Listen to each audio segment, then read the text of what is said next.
This is our 2020 Road King Special that we built. It's got a Trask Turbo Kit on it. It's running about 8 pounds of boost on a stock 114. Makes about 130 horsepower, 140 foot-pounds of torque. It's a really fun animal.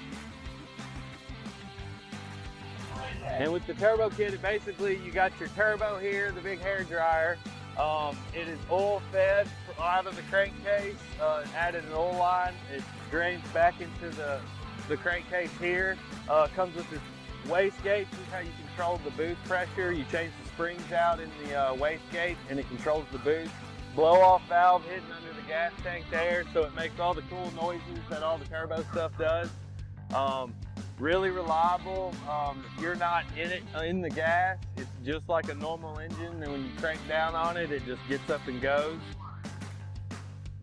Takes about 6 hours to install the turbo and about 4 hours in the dyno, give or take, generally to play with it. So altogether, you're looking at about a 10-hour build, which is pretty low compared to some of the big engine builds that can create the same amount of horsepower as this one.